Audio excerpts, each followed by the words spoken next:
Be me. Drew, 29, freelance videographer, commercial work mostly, product videos, branded content, some corporate stuff on the side. Got into it seriously around 22 and never really looked back. A few of my friends went into finance, IT, all the safe career paths. Not my thing. I shoot things. I cut them together. I make them look like something. That's the job description in its entirety. Got my own apartment at 26. One bedroom turned into a proper edit suite. 2 monitors, a decent audio setup, hard drives stacked in a way that would give a fire marshal a headache. No roommates, just me and a library of footage going back 6 years. I like the quiet. Easier to work, easier to think, easier to just exist without managing anyone else's presence. Income is not flashy, but it's consistent. Word of mouth has been decent. I'm reliable. I don't miss deadlines. Clients come back and tell other clients. That's basically the whole business model. Life was fine before all of this. Quiet, functional, nothing to complain about. And then Sloane. Met her through a friend of a friend at some kind of low-key gathering. She was an architect, standing with a group near the window explaining why the room layout was inefficient. Something about the sight lines and the bar placement creating a bottleneck during peak traffic. She had strong opinions about the ceiling height, too. I walked over and asked what she'd do differently with the space. She took that seriously. Started actually explaining it. I asked follow-up questions, not pretending to know things I don't know, just genuinely following the logic. She told me later she'd expected me to nod along and lose interest after 90 seconds. Most people did, apparently. We talked for most of that evening. She was sharp in the specific way where she had real positions on things. Not performance, actual positions. I like that in a person. We swapped numbers, started seeing each other a few weeks after that. First couple of months were easy in all the right ways. She'd come over after work, I'd cook, we'd eat. She'd talk about whatever project she was in the middle of. I don't know architecture from the inside, but I can follow the logic of a design problem. She'd walk me through decisions she was wrestling with, the constraints, the competing priorities. I'd ask questions that were probably obvious from her side, but helped her think out loud. She mentioned once that most people's eyes glazed over when she got into the actual details of her work. Said she'd learned to keep it surface level to spare people the effort of pretending. Said it was strange to actually be able to talk about it for real. I liked that. Felt like I was genuinely useful to her in a real way. Not just present, useful. Somewhere around month 4, the easy feeling started having friction in it. I can't pinpoint the exact date or even the week, just that the temperature started dropping 1 degree at a time. She'd come home, and the decompression would take longer. I'd ask about her day, and get the headline version with no detail underneath it. And then the comparisons started. Nothing aggressive, never a direct demand, always framed as observations. A colleague's boyfriend had apparently driven several hours to surprise her at a work event. A friend's partner had planned something elaborate for an anniversary. Her coworker had gotten flowers at the office out of nowhere on a random day, always delivered in this tone that was technically neutral but wasn't really neutral at all, always ending with some variation of, "Isn't that nice?" I'd acknowledge it and move on. Said, "It sounds nice." Yeah. But it kept coming. New examples, new things other people's partners were apparently doing. I asked her directly at some point if there was something specific she wanted. She said no, she was just sharing things she'd noticed. I took that at face value for a while. And there was this other thing. This word that started coming up a lot. Toxic. Always in connection with men doing something she didn't like. A colleague who hadn't credited her work properly was displaying toxic behavior. A client who pushed back on her design decisions was being toxic. She'd share things from her feed about toxic masculinity, and we'd have these conversations. I'm not going to sit here and say that word has no meaning at all, ever. but it started being the default frame for anything male-shaped that caused friction, and I noticed at some point that I was scanning my own words before I said them. Doing this quick internal check, is this going to land as toxic somehow? Is this going to come back as me being part of the problem? That's a strange way to be with someone you're actually with. You shouldn't be running your own sentences through a filter before you speak them. There was one night she came home, and something had happened at work. A colleague had presented a project she'd partly contributed to and hadn't credited her. Fair thing to be frustrated about. I said so. We talked about it for a while. I validated the frustration fully. Then she mentioned, in the same breath, that this same colleague's husband had brought her lunch to the office that day, which was a completely separate thing, but it got folded into the same conversation, like it belonged there. And I felt it, the way one thing became about another thing. I didn't say anything, just kept listening. Another time we were at some kind of dinner thing with her work people, mostly her colleagues, one or two partners, me on the outside of all the industry talk. I did what I usually do, asked people questions, followed what they were saying, stayed engaged. On the walk back, she was quiet. I asked if everything was good. She said yeah. Then, a few minutes later, said something about how her colleague's partner had known all the right things to say at dinner, had made everyone laugh, held the room, that her colleague looked proud. I asked if she hadn't had a good time. She said it was fine. The word fine doing a lot of work there. I said nothing, went home, thought about it on the couch for a bit, decided I couldn't optimize for a standard I couldn't see. I kept that observation to myself and kept showing up the same way, because that's what you do when you're in it. You don't stop showing up because the thermometer dropped a few degrees. You just keep going and wait for it to level out. Which it didn't, but I kept waiting anyway. Her birthday was coming up. I spent time actually thinking about what to do. Video is my skill set. It's how I think. It made sense to go there. I went through photos she'd sent me over the months, found footage on my phone from different places we'd been together. A morning at a market we'd gone to, some clips from a drive, a few seconds of her talking at dinner that I'd half-accidentally shot. Pulled it all together. Actual editing, real decisions about structure and pacing and music, not a slideshow with crossfades and a pop song. I worked on it in the evenings across probably 2.5 weeks, fitting it around client work, the kind of attention I'd put into a paid project. Maybe more because I actually cared about this one. Her birthday came. We went out, had dinner. The evening was good on the surface. At some point, I gave her my phone with the video queued up. She watched the whole thing. I was watching her face while she watched. She finished, looked up at me, said it was cute, handed the phone back, asked what I wanted for dessert. I put the phone in my pocket, said something about the menu. We ordered dessert. I sat there with a specific feeling that I didn't have a name for immediately. Not devastation, not anger. More like standing in a room and noticing that no one else can see the furniture. The evening continued. I told myself what you tell yourself. That she wasn't demonstrative. That she felt it, but expressed things differently. That not everyone gets emotional about a video. That I was being unreasonable about wanting a bigger reaction. I believed most of that for a few weeks. The thing about that kind of self-talk is you can only keep buying it for so long, before something in you quietly stops. Weeks after her birthday didn't change much, still doing the same things, picking her up when she had brutal days at the office, staying available when she needed someone to talk at. There was one evening she had a major client presentation the next morning. Her visual materials weren't landing right. The second half of the deck had no coherent build. She was stressed in the specific way where stressed and anxious have merged into one thing.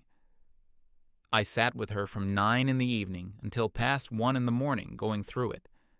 I don't know architecture, but I know when a slide has too much on it. When the flow loses its logic and the audience stops following. We restructured the whole second half. She went to bed calmer. I cleaned up the papers from the table and went to sleep. She texted the next afternoon that the presentation had gone well. That was the message. Not a call, a text. Presentation went well, that's it. I told myself that was fine. People process differently. That she appreciated it internally. Maybe I was holding a weird standard for how gratitude was supposed to look. And I ran that loop enough times that I'm genuinely not sure anymore what was reasonable. What I do know is that having to run the loop at all was information. Things that are working don't usually require that much internal justification. The texture of things kept getting flatter. She was on her phone more when we were together. I'd try to say something, and there'd be that half second where she'd look up from the screen. I started shortening what I said, not on purpose at first, just gradually editing the stories down before they left my mouth, giving her the summary instead of the full version. Because the full version wasn't landing anyway, why give someone the long cut when they're only watching the trailer? There was one specific night. I'm cooking. She comes in from work, drops her stuff at the door, sits down at the counter, opens her phone immediately. I put a plate in front of her. She doesn't look up. I sit down across from her. We eat. I try once, mention something from a shoot I'd done that day, something that had been genuinely funny. She makes a sound that technically counts as acknowledgement, doesn't look up from the screen. I finish the story anyway. She's reading something. We finish eating mostly in silence. I clear the table. She's still at the counter. I wash the dishes. The sound of water running and plates clinking is the only thing happening in the apartment. I turn the water off, dry my hands. She's still looking at her phone. I sit back down, and I just look at her for a second. Not accusatory, not sad, just actually looking. Trying to figure out if this is just what things are now, or if something specific is wrong tonight. I can't tell. I decide not to ask again because asking hasn't been producing answers. Eventually, she puts the phone face down on the counter, looks at me, says she's been thinking about something, says she needs more. The exact phrasing was something like, she's been feeling like something is missing, that she needs more from this, that I'm a good person, but it isn't enough. I'm still at the table. I ask what more means, what it looks like specifically. She thinks about it.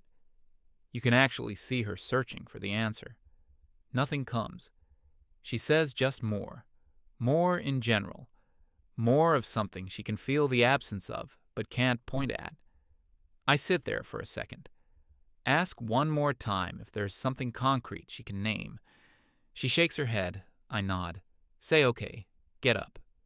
Take both plates to the sink. Wash up. She sits at the counter for a bit longer, eventually picks up her bag, says she'll talk to me later. I hear the door. I dry my hands on the dish towel. Look at the counter for a moment. Go sit on the couch. Turn the TV on. Stare at it. Not really watching anything, just the light and the sound. There was no breakdown, no dramatic moment, just the quiet.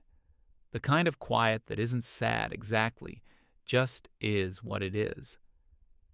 I went to bed eventually, woke up the next morning, and the first thing I noticed was that I felt okay. Not great, not wrecked, just okay. It was strange, honestly. I'd expected something heavier, the kind of morning where the ceiling looks different and everything has a gray edge. But it was just a regular morning. The light was the same, the apartment was the same. Got up, showered, made coffee, sat with it for a few minutes at the kitchen counter. Thought about calling someone to talk about it. Didn't.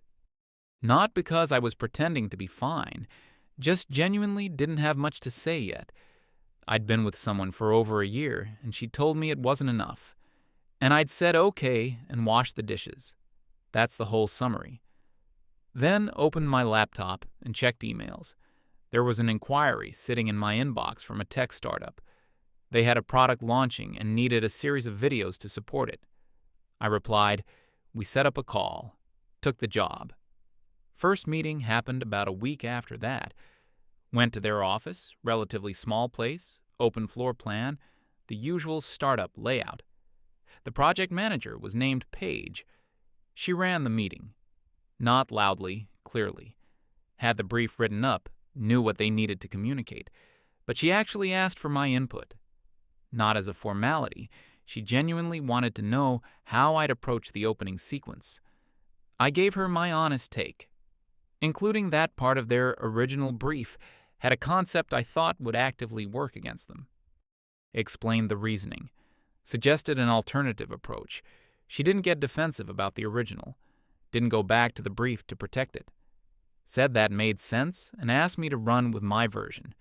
Whole thing resolved in under 2 minutes. No ego anywhere in it.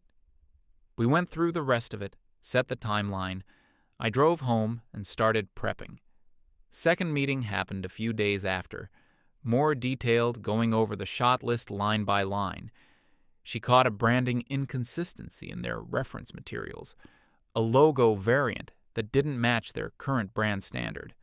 Small thing, but it matters for consistency across a video series. I hadn't caught it. I said nice catch. She said that's literally what she was there for and moved on. No production around it. Finds the thing, names it, we fix it. The shoot days happened across a few sessions. She was good on set in the way that actually matters. Decisive when something needed a call, invisible when it didn't. She understood that once you've hired someone for their skill, you let them use it. Not every client gets that. Some clients hover, question every setup, want to be involved in decisions they don't have the background to make. She didn't do any of that. She'd show up, look at the monitor once in a while, trust what she saw. The second shoot day, we ran into a lighting problem. The space they'd booked had a window we hadn't factored in properly. Wrong time of day, wrong angle. The whole setup needed adjusting. I told her what the options were, what each one would cost us in time. She picked one and said, let's go. No hand-wringing, no calls to someone above her, just made the call. We solved it, kept moving. By the end of that day, we were actually ahead of schedule. Last shoot day wrapped in the mid-afternoon. We're walking out, and she mentions needing coffee. I say same. There's a place right there, so we just go. Get a table, order, start talking about the project. Project conversation runs out after maybe 15 minutes, and we just keep going. She asks about other things I've worked on. I tell her about a documentary short I'd shot on my own time about a year before. Personal project, subject that interested me. Just went and did it. She asks what the subject was. I explain it. She asks how I found the people involved. I explain that too. Asks how I decided to structure the narrative. Actually following along, actually interested. Not the polite version of interested. I make some comment about color grading being a specific kind of psychological warfare when it's 3 a.m. She laughs properly. The real kind, not the one that means I heard you made a joke. I realize sitting there that I hadn't gotten that laugh from someone in a while. Not in actual conversation anyway. We stay there almost 2 hours. She has to get back for something, glances at her phone. We walk out. I drive home. Somewhere around the 3rd traffic light, I realize I hadn't thought about Sloane once the entire time, not avoiding it. She just hadn't crossed my mind. I sit with that for a bit on the drive. Don't make anything of it yet. Just note it. A few days pass. I see something while researching reference material for a different project. A photographer whose work had a quality she'd mentioned in conversation. I text her the link, say it reminded me of what she was talking about. She replies faster than I expected, adds her own take on it. We go back and forth for 20 minutes or so, nothing effortful about it, just easy. She suggests an exhibition she'd been meaning to check out. I say sure. We figure out a day, go the following week. Gallery space, mix of things. Some of it immediate, some of it requires walking with it for a minute. We wander separately sometimes, find each other at pieces worth stopping at. There's one installation near the back. I look at it for a while. Tell her I think it's trying too hard. She turns and looks at me like I've said something wrong, then makes a whole case for why it works precisely because of the quality I'm criticizing. I push back. She holds her position. I end up saying fine, maybe I'm wrong about the intention, but I'm still not feeling it. She says that's allowed and concedes that the first impression is deliberately difficult. We keep moving. At some point, she takes her phone out and photographs me next to a piece. I wasn't posing, just standing there reading the description on the wall. She shows me the screen, says something like, "You're always on the other side of the camera. It's strange to actually see you in a frame." I look at the photo. It's genuinely a decent shot. I say so. She says obviously, and we keep walking. That was maybe a 2-second exchange. I'm still thinking about it when we leave. Not in a heavy way. Just the casualness of it made it land somewhere. We go out again the following week. And then again. No big conversation about what we're doing or what we are. It just keeps happening because neither of us is making it stop. She comes over for the first time. I cook. Same kind of dinner I've made 100 times. She sits at the counter while I'm working, and we just talk the whole time. She's dealing with something complicated at work. Internal politics around a product she's trying to get pushed through. People above her who don't fully understand the user problem it's meant to solve. She's not just venting. She's thinking out loud, working through it. I follow the logic and ask things where they need asking. We eat. She says the food is seriously good and asks how I did the sauce specifically. I explain what I did. She says she's going to try it and will definitely ruin it. I say I'll write it down so she doesn't have to guess. After we're done, she pulls up something on her phone. A short film, 20 minutes or so. Says she thinks I'll have opinions about it. We watch it on my laptop. She's right. I have opinions. Specifically about the way they handled the third act. The pacing goes soft, right when it should be tightening. I say so. She agrees with half of it, pushes back on the other half. Makes a decent case for why the slower pace in the third act was deliberate, given what the story needed. I partially concede. We talk about it for probably 40 minutes after. She leaves. I close the door. Stand in the kitchen for a second. Realize we'd been here over 4 hours. Didn't feel like 4 hours. A few weeks into this, we take a day trip. Well, she suggests it, and I bring the camera because I always bring the camera. We drive out somewhere without a specific plan. Find a spot, walk around, get food at some small place we've never been to. The kind of place that has 4 tables and a handwritten menu on a board. We're the only people there for a while. The person running it comes out and talks to us for a bit, asks if we're from around here. We say no, just driving. She seems to approve of that for some reason. Brings us extra bread without being asked. I have the camera out here and there, not making a production of it, just when something looks like something. A shot of her looking into a shop window. The light hitting the side of an old building we passed. Her hands around a cup of tea at a place we stopped at late in the afternoon. Nothing staged, just what was actually there.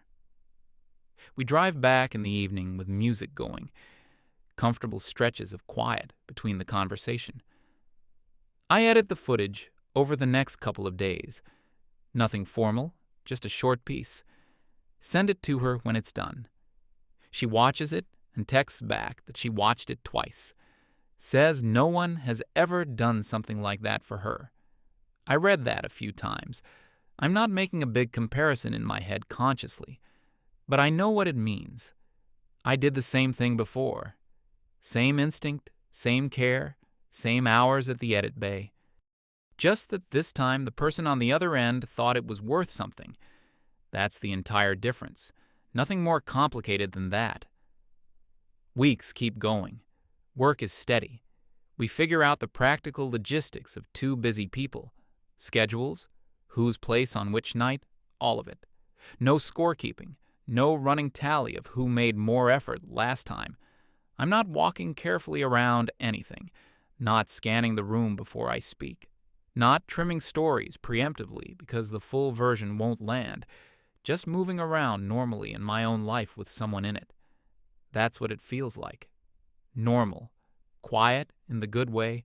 Quiet like a room that has nothing wrong in it. There's one evening she comes over and she's brought something. A small plant in a pot. Says her apartment is full of them, and she thought the windowsill here looked bare. Says it as a mild criticism, in the way that's actually affection. I say that's presumptuous. She says I should just try not to kill it. I keep it alive. A few weeks later, it's visibly bigger. We notice at the same time, and she says she's genuinely surprised. I say thanks for the vote of confidence. That's the kind of thing that happens when nothing's wrong. Small, normal things, no weight to them. Some time passes. I'm at home editing one evening, and a message comes in from Sloan. Casual opener, she'd heard I was seeing someone. I reply honestly, yeah, doing well. She writes back pretty quickly. Says the timing seems fast to her. I do the mental math. We'd been broken up for a few months by that point. I don't engage with the framing of fast or slow. Just say I'm in a good place. Hope she is too. Another message comes right after. Tone has shifted. She says it seems odd, that she didn't expect me to just move on like that it almost feels like a statement. I read that a couple of times. I honestly don't know what she expected. I don't reply. Sit on it for a day or two. Then she calls. I look at the screen for a second. Pick up. She starts talking. Gets to the point relatively quickly. Says she's heard more details at this point. Knows it's actually something. Says she keeps thinking about it, and something about it bothers her. I let her get to it. She says I'm doing all the same things with Paige that I did with her.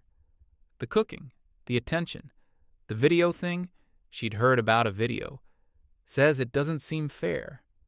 That if I had been doing all of that with the right energy before, it might have changed things between us. I'm quiet for a second. Then I tell her that I was doing all of that. I did all of it. I mention specifically the birthday video, not an afternoon of work, 2.5 to 3 weeks. She says it was a nice gesture, but she remembers it differently. Says it felt like I was doing the technical version of the thing, but not the emotional version. That there's a difference between producing care and actually having it. I ask what the emotional version looks like. She says it's hard to explain exactly. It's about presence, about whether someone is genuinely giving themselves or just delivering outputs. I tell her I wasn't delivering outputs. I was actually in it. She says the fact that I can't see the difference is probably part of the problem. And then she uses the framework. Says, my way of showing affection has always been transactional. That it's a form of emotional behavior she's read about, something men do without realizing it. That giving someone things, even thoughtful things, can actually be a way of avoiding real vulnerability. That she'd been doing a lot of thinking about the dynamic we had. Says it was one she now recognizes as a pattern of emotional unavailability that's common in men who substitute effort for actual connection. That what looked like care from the outside was really a way of maintaining control over the emotional landscape. That she'd felt this but couldn't name it at the time, and it had taken her a while to find the language for it. I sit with all of that. I'm not going to pretend it didn't land in some uncomfortable way. I've thought about it since. Because on one level, I can follow the shape of the argument. On another level, I'm the person who stayed up past 1 a.m.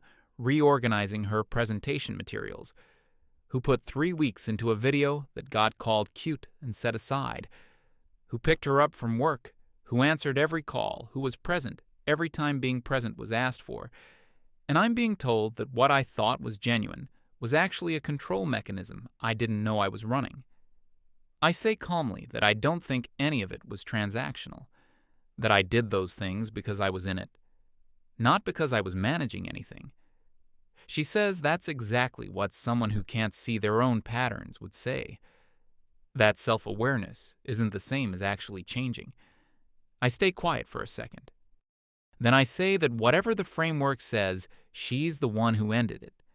That she sat across from me and said it wasn't enough and couldn't tell me what enough looked like. That I didn't walk away from anything. She says I'm oversimplifying a more nuanced situation. I say maybe. But the part where she told me it wasn't enough is not something I'm misremembering. She says this conversation is making her feel like she's being blamed for everything. I say I'm not blaming anyone. I'm just saying what happened. She says I'm being cold. I say I'm being honest. She hangs up. I put the phone down on the desk. Look at it for a second. Then I open the project I was in the middle of and get back to work. Work for another couple of hours. She doesn't call back. I tell Paige about it when I next see her. Not to make it a whole thing, just because that's what happens when you're with someone. You tell each other things that happened. She asks how I'm feeling about it. I think about that honestly for a second. Say confused more than anything else. Not hurt, not angry. Genuinely puzzled by a version of events I don't fully recognize. She listens, doesn't pile on, doesn't offer a verdict on Sloane. She asks one question, something like, do you think she actually believed what she was saying? I think about that. Say, yeah, I think she did. That's the thing. It wasn't a performance. She'd clearly thought about it, found a framework, organized her experience inside it. It just happens to be a framework that doesn't match the actual events from where I was standing. Paige nods, says something like, that's the harder kind of conversation then. She means harder than if someone was just venting or being unfair for the sake of it. I say yeah. We move on to something else. That's the right way to handle it. I appreciate that she didn't need it to become something bigger than it was. A few weeks pass. A mutual acquaintance of mine and Sloane's puts together a gathering. Not a big thing, maybe 20 people at his apartment. He'd texted me directly, mentioned it was happening, gave the address. I asked Paige if she wants to come along. She says sure. We show up. First half hour is completely normal. Drink, conversation, a low-key party rhythm. I'm talking to someone I know from a project about something I can't even remember now. And at some point, I notice Sloane across the room. Hadn't known she'd be there. We see each other at the same moment. I nod. She nods. Neither of us moves toward the other. I go back to the conversation. Paige is on the other side of the room, talking to someone. Seems fine. I check in with her at some point. She's in a normal conversation. Everything's good. Everything is just normal for a while. I'm standing with a small group now, talking about something, the usual party stuff. I notice Sloane has moved closer. She's nearby, half listening to something near her. The person I'd been talking to gets pulled away by someone else. And Sloane steps into that space. Says, I seem different, lighter somehow. I say I'm doing well. She keeps going. Says something about Paige being in the early phase when everything is still easy and new. That it won't stay like this. I don't argue with that. Just don't respond to it. She keeps talking. Says she's been doing a lot of thinking. But she can see the pattern clearly now. That what I do, the cooking and the attention and the things I make, is a way of making myself feel like a good partner without doing the actual work of being present. That she'd come across the research on this, and it had given her the language she needed. Says it's a specific kind of behavior in men who can't handle genuine emotional intimacy, who use gestures as a substitute for showing up in the ways that actually matter. That it's a form of toxic behavior that's easy to miss because it looks like care. Her voice is getting louder, and I don't think she's clocking it. Conversations nearby have gone quiet, the kind of quiet at a party where something more interesting is happening than whatever people were talking about. She says Paige is going to figure it out the same way she did, that I'm giving Paige everything she deserved, that she was the one who stayed and tried, and I was the one who was never actually there. that it isn't fair. The room is quiet now, properly quiet. I know where Paige is. I look at Sloane. I'm not angry. I'm genuinely not angry. I look at her and I say, quietly enough that only she and the people immediately nearby would catch it, that she's the one who told me it wasn't enough, that she said she needed more and couldn't name what more meant, that I didn't leave. She ended it, that if there was something I was missing, she had every opportunity to tell me what it was, and she couldn't name it then either. She opens her mouth. I don't wait for what comes next. I find Paige in the room. She's been watching, she's calm. I walk over. She doesn't say anything, just moves toward the door. We leave. Door closes behind us. Cold air outside. We walk without talking for a bit. She doesn't demand an immediate debrief or ask me to explain anything. After about a block, she asks if I'm okay. I say yeah. She says okay. We keep walking. Find a place that's still open, get food, sit in the car with the heat on. She puts music on low. We eat. I'm watching the street through the windshield. A couple of people walking past, the usual quiet of a residential area at night. She asks at some point if I want to talk about any of it. I say not, especially. She says fair enough. Doesn't push it. We sit there. I'm turning it over in my head quietly. Not in a spiraling way, just looking at it from a few angles. Trying to be honest with myself about whether there was something true in what Sloane said. The thing about gestures versus presence, about patterns and unavailability, about toxic behavior hiding in things that look like care. I've sat with that framing seriously, and I don't think it's true about me, but I understand how someone arrives at it. When you want something you can't describe, and the other person can't figure out what it is, it's easier to build a theory than to sit with the ambiguity, to name it something clinical, give it a category, locate the failure in a recognizable pattern. Easier than just saying we wanted different things and neither of us could close the gap. The closest honest answer I have is that we were the wrong fit. Not because she was terrible, or I was, just that the thing she needed wasn't the thing I was offering, even when neither of us knew what the thing was. And here's the part I keep coming back to. I'm doing the exact same things now. Same cooking, same showing up, same camera, and the footage, and the care in the cut. Nothing new, no hidden gear that I discovered. Just doing what I do. And it's easy. No one's keeping a running comparison to other people's partners. No one's building a theory about what my behavior secretly means. Paige finishes her food, crumples the wrapper, asks if I want to head back to mine or just call it. I say, let's go back. We drive. I make tea when we get in. She finds something to put on. We watch it. She falls asleep somewhere in the second episode. I sit there with the TV going low. Quiet apartment. No pressure anywhere in it.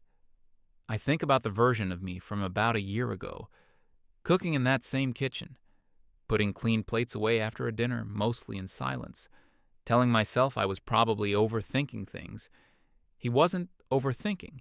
He was just with someone where what he brought wasn't the right shape for what she needed. And that's not a failure on either side.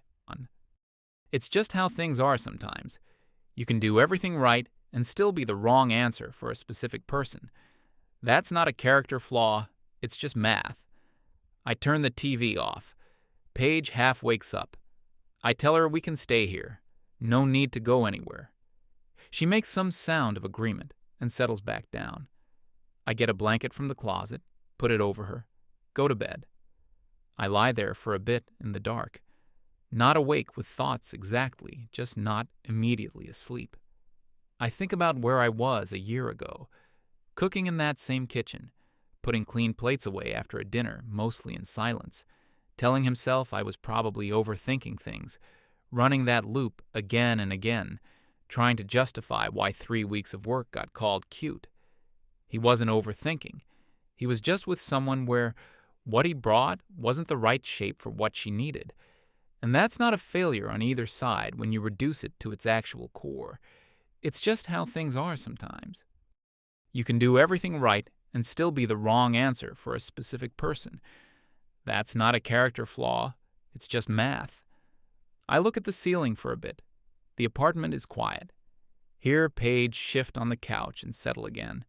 No drama, no lesson tied with a bow, no version of events where I'm the hero who finally figured himself out. Just a quiet night in my apartment with someone who finds what I bring to the table to be enough. That's all it ever had to be. And honestly, that's not nothing.